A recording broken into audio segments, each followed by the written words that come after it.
बाहर मूसलाधार बारिश हो रही है। बादलों की गड़गड़ाहट ऐसी है जैसे आसमान फट गया हो। बिजली जब चमकती है तो मिट्टी की दीवारों वाले एक छोटे से कच्चे घर का मंजर दिखता है। छत से पानी टपक रहा है, जिसे रोकने के लिए जगह जगह पुराने बर्तन रखे गए हैं। अंदर एक पुरानी चारपाई पर लीला दादा लेटे हुए हैं। उनकी सांसें उखड़ रही हैं। पास ही दादी बैठी हैं। उनकी आंखों से आंसू रुक नहीं रहे। केतन कोने में खड़ा है। उसके चेहरे पर बेबसी है और उसकी आंखों से लगातार आंसू गिर रहे हैं। दादा, आप हिम्मत मत हारिए। मैं अभी डॉक्टर बाबू को बुला कर लाता हूँ। बस थोड़ी देर और रुकिए, मैं इस बारिश में भी दौड़ कर जाऊंगा। नहीं लल्ला, अब डॉक्टर के आने से क्या होगा। समय आ गया है, तू मत जा। इस तूफान में बाहर जाना ठीक नहीं। मेरे पास बैठ, मेरी बात सुन। आप ऐसा क्यों कह रहे हैं? आप हमें छोड़कर नहीं जा सकते। अभी तो केतन को बहुत कुछ सीखना है आपसे।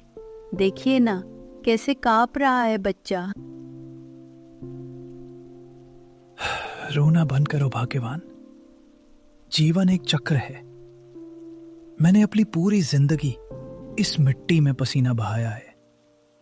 गरीबी रही, तंगी रही, लेकिन कभी किसी का हक नहीं मारा। केतन, मेरे बच्चे, इधर आ। केतन दादा के पास घुटनों के बल बैठ जाता है। याद रखना बेटा, गरीबी कपड़ों में होती है, इंसान के चरित्र में नहीं। दुनिया तुझे हैसियत से तौलेगी, लेकिन तू खुद को अपनी मेहनत से तौलना। ईमानदारी का रास्ता कठिन होता है, पर मेहनत कभी बेकार नहीं जाती। दादा, मैं वादा करता हूँ, मैं आपकी हर बात मानूंगा। मैं आपको और दादी को वो सारी खुशियां दूंगा जिसके आप हकदार थे। बस आप हमारे साथ रहिए। मुझे भरोसा है तुझ पर। दादी का ख्याल रखना और याद रखना, मेहनत कभी मत छोड़ना। लीला दादा का हाथ धीरे से नीचे गिर जाता है।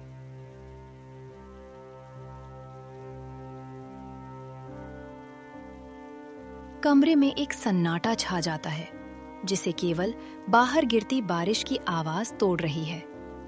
दादी जोर जोर से रोने लगती हैं और केतन अपना चेहरा हाथों में छुपाकर फूट फूट कर रोता है।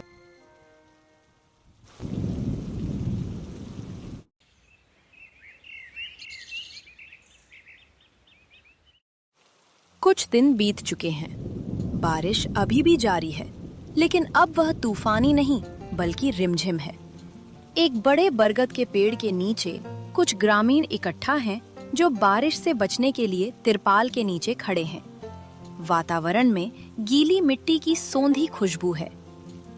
अरे ओ गधो, मैं कह रहा हूँ कि इस बारिश में अगर गर्मा गर्म पकौड़े और अदरक वाली चाय मिल जाए तो कसम से जन्नत यही मिल जाएगी। तू हमेशा खाने की ही सोचता रहता है। पकौड़े वकौड़े छोड़, मुझे तो लगता है कि इस मौसम में कुछ ऐसा होना चाहिए जो एकदम चटपटा हो, जैसे वो शहर वाले खाते हैं। वो क्या कहते हैं उसे? मैगी। हाँ, मैगी। मैगी? अबे वो तो बच्चों का खाना है। हम मर्द लोग हैं, हमें तो ठोस खाना चाहिए। और वैसे भी हमारे गांव में कौन बनाता है वो मैगी? अरे तूने सुना नहीं? केतन की दादी के हाथ में जादू है। सुना है वो कुछ खास मसाले डालती हैं। वैसे बेचारा केतन दादाजी के जाने के बाद कितना टूट गया है। तभी पास खड़ा एक अन्य ग्रामीण गंभीर आवाज में बोलता है। सच में लीला दादा बहुत नेक इंसान थे। पूरे गांव में उनकी इज्जत थी। उनकी सादगी ही उनकी सबसे बड़ी दौलत थी। केतन और उसकी दादी के लिए ये समय बहुत कठिन है। हाँ, सही कह रहे हो। गरीबी ने उन्हें बहुत सताया, लेकिन दादाजी ने कभी किसी के आगे हाथ नहीं फैलाया। भगवान उनकी आत्मा को शांति दे। पर यार, दुख अपनी जगह है, लेकिन भूख अपनी जगह।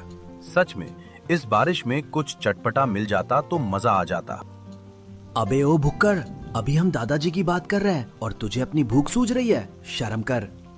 अरे भाई, मैं तो बस ये कह रहा था कि अगर हम केतन की मदद कर सकें तो अच्छा होगा। केतन और दादी के घर की हालत और खराब हो गई है। दादी अपनी पुरानी पोटली से कुछ गहने निकालती हैं जो उन्होंने बेचने के लिए रखे हैं। उनके चेहरे पर झुर्रियां हैं, लेकिन आंखों में अपने पोते के लिए अपार प्रेम है।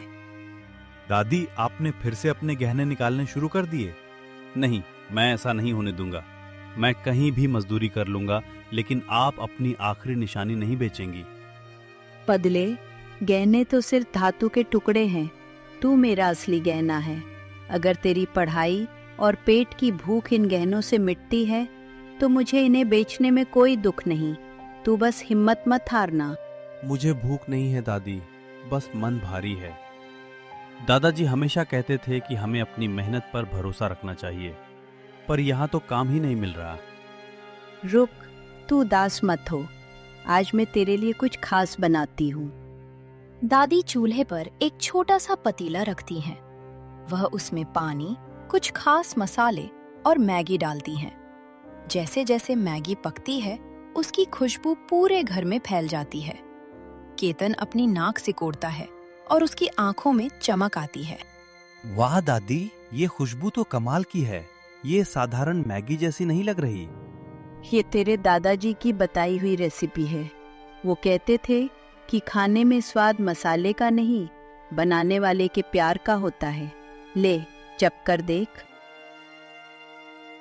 केतन एक निवाला खाता है और उसकी आंखें फैल जाती हैं। दादी, ये तो अद्भुत है। मैंने आज तक ऐसी मैगी नहीं खाई। इसका स्वाद एकदम अलग है, तीखा, चटपटा और बहुत ही सुकून देने वाला। दादी, आप ये मैगी सिर्फ घर में क्यों बनाती हैं? क्यों ना हम इसे गांव वालों को खिलाएं? क्या पागल हो गया है? हम गरीब लोग हैं। व्यापार करना हमारे बस की बात नहीं।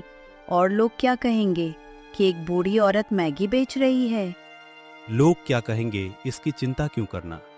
हम ईमानदारी से काम करेंगे। देखिए ना, बारिश का मौसम है, सबको कुछ चटपटा खाने का मन करता है। हम एक छोटी सी रेहड़ी लगाएंगे।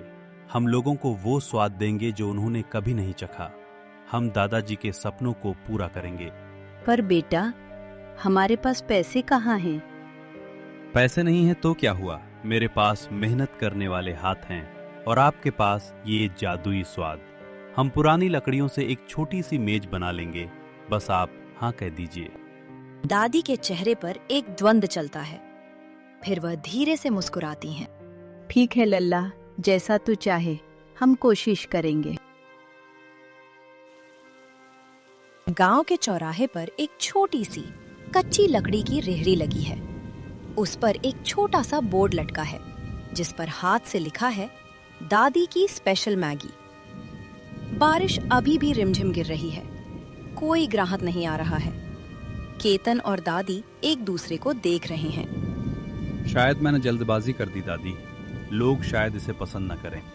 धैर्य रख बेटा, ईमानदारी का फल थोड़ा देर से मिलता है, लेकिन मीठा होता है।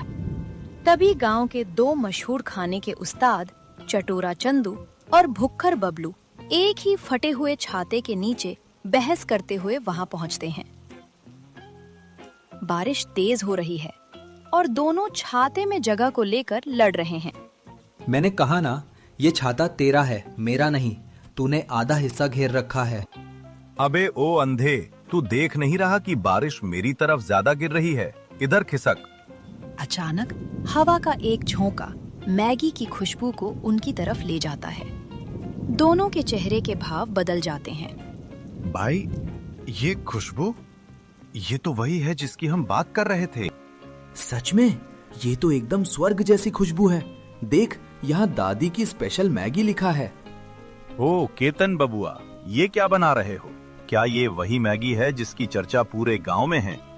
हाँ काका, ये मेरी दादी के हाथ की स्पेशल मैगी है, आप चख कर देखिए।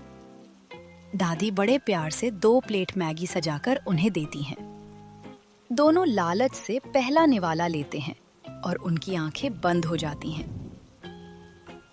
ओह तेरी, ये क्या चीज है? ऐसा स्वाद तो मैंने सपने में भी नहीं सोचा था।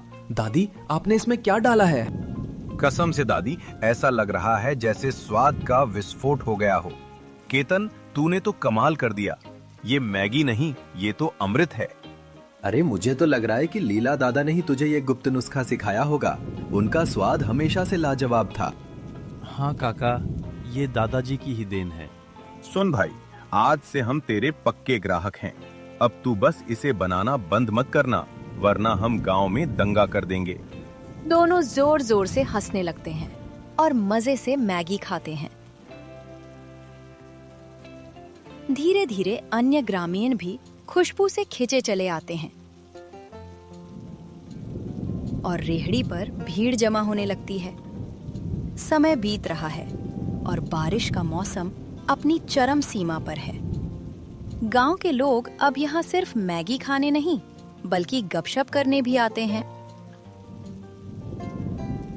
केतन, तेरी ये मैगी अब पूरे इलाके में मशहूर हो गई है। कल पड़ोस के गांव वाले भी पूछ रहे थे कि वो जादुई मैगी कहाँ मिलती है। ये सब आप लोगों के प्यार का नतीजा है काका, दादी की मेहनत और आप सबका साथ। बस आप लोगों का आशीर्वाद रहे। लोग खुशी खुशी पैसे दे रहे हैं और मैगी का आनंद ले रहे हैं।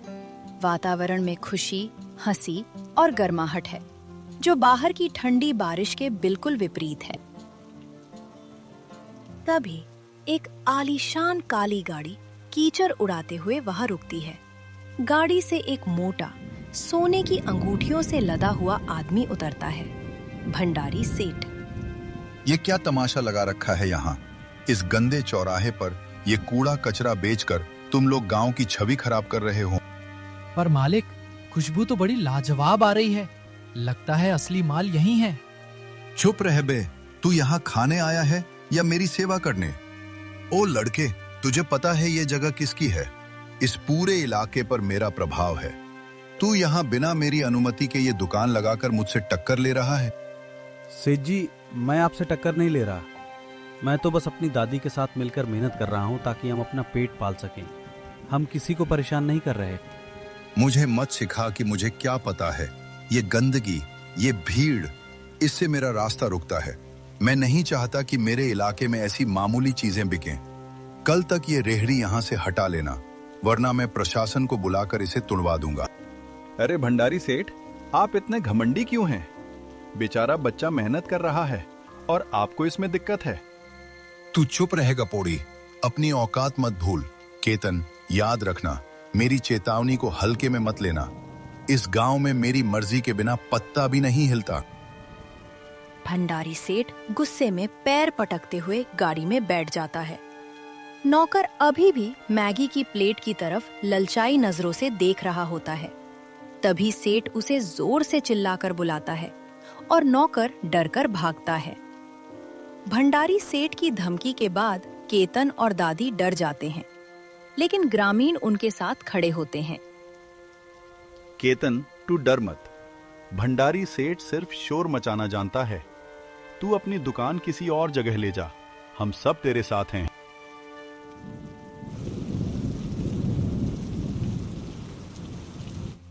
केतन और दादी अपनी रेहड़ी को गांव के दूसरे छोर पर एक पुराने पीपल के पेड़ के नीचे ले जाते हैं।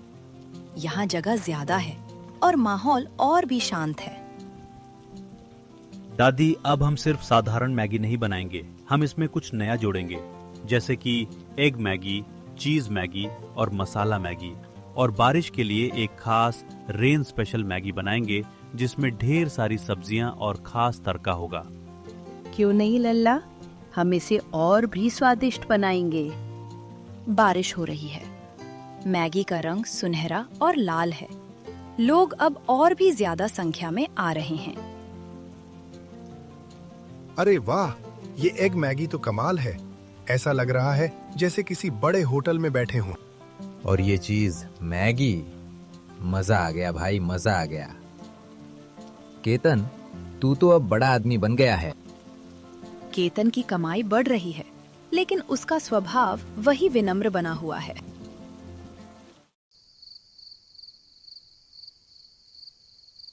रात का समय है। घर में अब रोशनी ज्यादा है। बाहर बारिश की बूंदें टिन की छत पर संगीत पैदा कर रही हैं। दादी, मेरे पास अब इतने पैसे जमा हो गए हैं कि हम एक छोटा सा ढाबा खोल सकते हैं। हम एक पक्की छत बनाएंगे जहां लोग बारिश से बचकर बैठ सकें और सुकून से खाना खा सकें। बेटा, सपने देखना अच्छा है, लेकिन क्या तूने भंडारी सेठ के बारे में सोचा है? वह बहुत शक्तिशाली है। अगर उसे पता चला कि तू तरक्की कर रहा है तो वह तुझे चैन से नहीं रहने देगा। दादी, डरकर जीने से बेहतर है कि हम साहस के साथ जिएं। दादाजी कहते थे कि सच्चाई और मेहनत के आगे हर दीवार गिर जाती है। मैं अब डरना नहीं चाहता। मैं चाहता हूं कि जब दादाजी ऊपर से हमें देखें तो उन्हें गर्व हो कि उनका पोता अब किसी का मोहताज नहीं है। दादी की आंखों में आंसू आ जाते हैं, लेकिन इस बार वे खुशी के आंसू हैं। ठीक है मेरे बच्चे, तेरी हिम्मत ही मेरी ताकत है। हम अपना ढाबा बनाएंगे।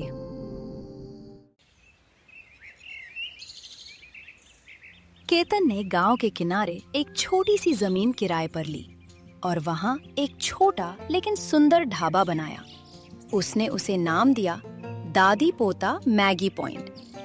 ढाबे की सजावट साधारण थी, लेकिन सफाई और प्यार भरपूर था। इधर भंडारी सेठ अपनी हवेली में बैठा यह सब देख रहा था। वह गुस्से से अपनी मेज पर हाथ मारता है। वो मामूली लड़का एक मामूली मैगी बेचकर वो मेरा प्रभाव कम कर रहा है। अब पूरा गांव उसकी तारीफ करता है। ये बर्दाश्त के बाहर है। मालिक, सच कहूं तो उनकी एग मैगी सच में बहुत स्वादिष्ट होती है। एक बार चक्कर तो देखिए। चुप कर। तू मेरी तरफ से है या उस मैगी वाले की तरफ से? जा मेरे लिए चाय ला, वरना तेरी नौकरी जाएगी। नौकर डरकर भाग जाता है, लेकिन जाते जाते वह मन ही मन कहता है, मालिक को क्या पता कि स्वाद का असली मजा क्या होता है। एक दिन बहुत भारी बारिश हो रही थी। बिजली कड़क रही थी। ढाबे पर ग्राहकों की भारी भीड़ थी। तभी भंडारी सेठ अपने कुछ गुंडों के साथ वहां पहुंचता है। वह जानबूझकर कीचड़ उछालते हुए अंदर आता है। तो यहाँ साम्राज्य खड़ा कर लिया है तुमने। केतन, तुझे लगा कि तू मुझे नजरअंदाज करके खुश रहेगा? सेठ जी, मैं किसी को नजरअंदाज नहीं कर रहा। मैं बस अपना काम कर रहा हूँ। आप भी बैठिए, मैं आपके लिए गर्मा गर्म मैगी बनाता हूँ। मुझे तेरी भीख नहीं चाहिए। सुन, ये ढाबा यहाँ नहीं चल सकता। ये जमीन अवैध है। मैं इसे तुड़वा दूंगा। अरे सेठ जी, आप फिर शुरू हो गए। ये जमीन कानूनी तौर पर किराए पर ली गई है। आप बीच में क्यों आ रहे हैं? तुम सब चुप रहो। केतन, याद रखना, मेरा वार जब होता है तो निशान गहरा होता है। तू अभी ऊपर गया है, लेकिन नीचे गिरना भी तुझे बहुत दर्दनाक होगा। भंडारी सेठ वहां से चला जाता है, लेकिन उसकी आंखों में एक साजिश साफ दिख रही थी। भंडारी सेठ के जाने के बाद ढाबे में सन्नाटा छा जाता है। दादी डरी हुई हैं। देखा बेटा, मैंने कहा था ना, वो हमें चैन से नहीं रहने देगा। शायद हमें ये सब बंद कर देना चाहिए। नहीं दादी, अगर हम आज डर गए तो हम पूरी जिंदगी डरकर ही जिएंगे। हम गलत नहीं हैं। हम मेहनत कर रहे हैं। हम किसी का बुरा नहीं कर रहे। हम इस ढाबे को नहीं छोड़ेंगे। ग्रामीण लोग केतन के चारों ओर खड़े हो जाते हैं। हम सब तेरे साथ हैं केतन। अगर भंडारी सेठ कुछ करेगा तो हम सब मिलकर उसका सामना करेंगे। केतन के चेहरे पर एक नई चमक है। वह समझ गया है कि एकता में ही असली ताकत है। समय बीतता गया।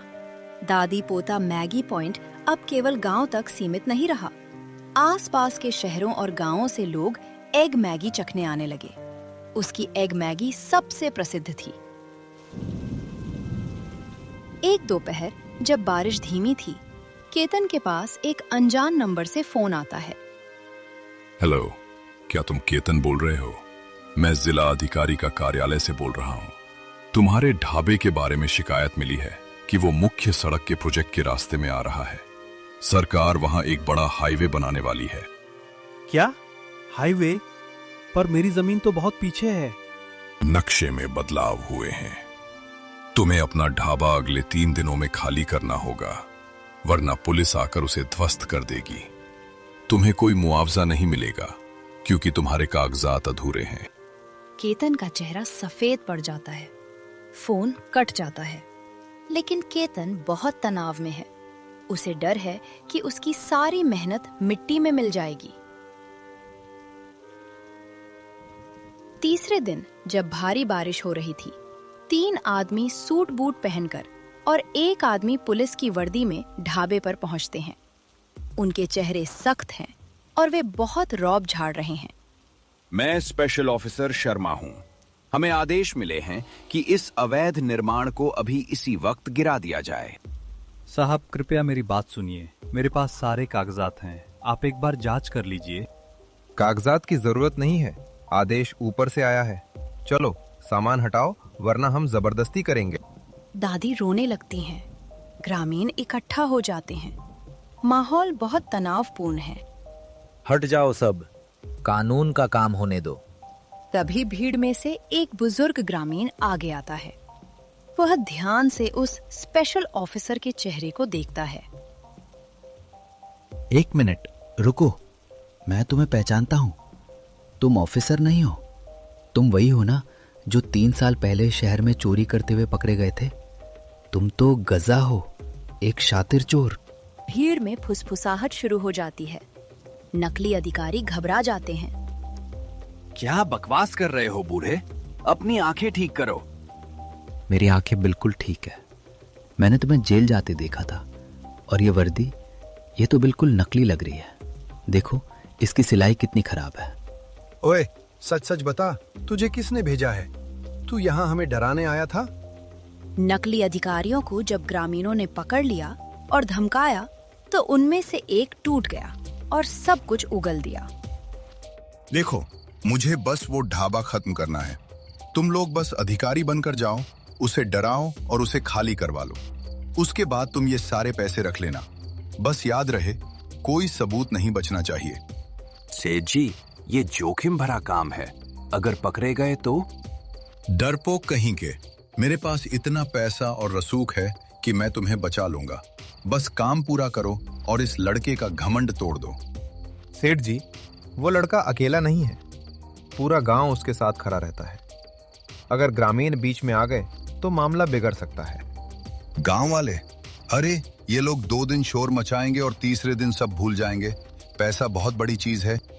लेकिन अगर उसने असली प्रशासन या पुलिस से शिकायत कर दी तो? तब तक खेल खत्म हो चुका होगा। ढाबा टूट जाएगा, उसका हौसला टूट जाएगा और फिर कोई उसकी बात नहीं सुनेगा। काम पूरा करो, पैसे भी मिलेंगे और इनाम भी। लेकिन याद रखना, अगर मेरा नाम कहीं आया तो तुम लोग भी नहीं बचोगे। चिंता मत कीजिए सेठ जी, कल तक केतन का ढाबा सिर्फ एक याद बनकर रह जाएगा। तभी भंडारी सेठ अपनी गाड़ी से उतरकर वहां पहुंचता है, चेहरे पर एक नकली मुस्कान लिए। अरे ये क्या हंगामा हो रहा है? केतन, मैंने सुना यहाँ कुछ अधिकारी आए थे, क्या सब ठीक है? सब ठीक है सेठ जी, आपकी सारी पोल खुल गई है। ये आपके भेजे हुए गुंडे हैं। सेठ जी, आपने सोचा था कि आप पैसे के दम पर मेरी मेहनत को मिटा देंगे। आपने मेरे साथ नहीं बल्कि उन सभी ग्रामीणों के साथ गद्दारी की है जो यहाँ आते हैं। ये सब झूठ है। ये लोग झूठ बोल रहे हैं। नहीं सेठ जी, हमने सब सच बता दिया है। आपने ही हमें पैसे दिए थे। पूरा गांव अब भंडारी सेठ के खिलाफ चिल्ला रहा है। नौकर जो अब तक चुप था, वो भी आगे आता है। मालिक, मैं अब और चुप नहीं रह सकता। आपने हमेशा सबका अपमान किया। आपने इस मासूम लड़के और उसकी दादी को परेशान किया। मुझे आपकी गुलामी अब मंजूर नहीं। भंडारी सेठ अब अकेला पड़ चुका है। उसकी सारी शक्ति खत्म हो चुकी है। हाँ, मैं जलता था उससे। वो एक मामूली लड़का था, लेकिन उसने वो सब पा लिया जो मैं पैसे से नहीं खरीद सका। लोगों का प्यार और इज्जत। मेरी अमीरी ने मुझे अंधा कर दिया था। मुझे माफ कर दो केतन, मुझे माफ कर दो। दादी आगे बढ़ती हैं। उनके चेहरे पर दया है। क्षमा करना सबसे बड़ा धर्म है सेठ जी। हमने आपको माफ किया, लेकिन कानून को अपना काम करने दीजिए। तभी असली पुलिस वहां पहुंचती है, जिन्हें ग्रामीणों ने फोन किया था। पुलिस भंडारी सेठ और उन 4 नकली अधिकारियों को हथकड़ियां पहनाकर ले जाती है। दादी, आज हमें समझ आया कि ईमानदारी का रास्ता लंबा जरूर होता है, लेकिन वो कभी गलत जगह नहीं ले जाता। हाँ बेटा, तेरे दादाजी आज बहुत खुश होंगे। दोनों आसमान की तरफ देखते हैं। उन्हें ऐसा महसूस होता है जैसे हवाओं में लीला दादा की आवाज गूंज रही हो। मेहनत कभी मत छोड़ना,